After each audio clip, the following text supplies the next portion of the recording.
Electric ചാർജിൻ്റെ രണ്ടാമത്തെ പ്രോപ്പർട്ടിയാണ് conservation of electric charge. ആദ്യത്തെ പ്രോപ്പർട്ടിയായി നമ്മൾ പറഞ്ഞത് അഡിറ്റിവിറ്റി ആണ്. രണ്ടാമത്തെ property conservation of electric charge ആണ്. ഒരു പക്ഷേ ഈ ഒരു ഹെഡിങ് കാണുമ്പോൾ നിങ്ങൾക്ക് കൺസർവേഷൻ ഓഫ് എനർജി ഓർമ്മ വരാം. എന്തായിരുന്നു conservation of energy? Energy neither be created nor B destroyed. It can transfer, it can convert one form to another, it can change one form to another. അതായത് എനർജിയെ നിർമ്മിക്കാനോ നശിപ്പിക്കാനോ സാധിക്കില്ല. വേണമെങ്കിൽ എനർജിയെ ഒരു ഫോമിൽ നിന്ന് വേറൊരു ഫോമിലേക്ക് നമുക്ക് മാറ്റാനായി സാധിക്കും. അതേ ഒരു സ്റ്റേറ്റ്മെൻറ്റിന് സിമിലർ ആണ് ഇവിടെ, ചെറിയൊരു വ്യത്യാസം മാത്രമേ ഉള്ളൂ. നമുക്ക് നോക്കാം എന്താണ് conservation of electric charge. The electric charges can neither be created nor destroyed. They can only be transferred from one body to another. One form to another എന്ന് പറയുന്നതിന് പകരം കൺസർവേഷൻ ഓഫ് ഇലക്ട്രിക് ചാർജിൽ വന്നിരിക്കുന്നത് എന്താണ്? വൺ ബോഡി ടു അനദർ ആണ്.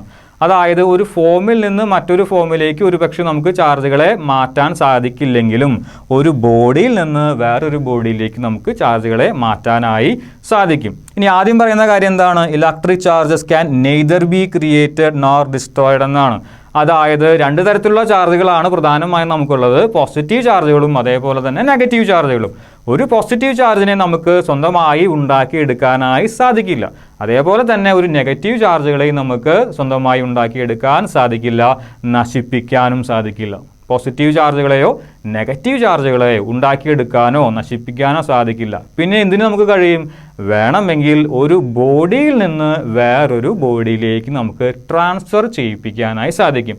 അപ്പോൾ ഒരു കാര്യം ഓർക്കണം, വൺ ഫോം ടു അനദർ എന്നുള്ളതല്ല, വൺ ബോഡി ടു അനദർ എന്നുള്ളതാണ് കൺസർവേഷൻ ഓഫ് ഇലക്ട്രിക് ചാർജിൻ്റെ കീഴിൽ വരുന്നത്. അതുകൊണ്ടാണ് ആ ഒരു വേർഡ് നമ്മൾ അണ്ടർലൈൻ ചെയ്തിരിക്കുന്നത്. സ്റ്റേറ്റ്മെൻറ്റ് ഒന്നും കൂടി വായിച്ചു നോക്കാം.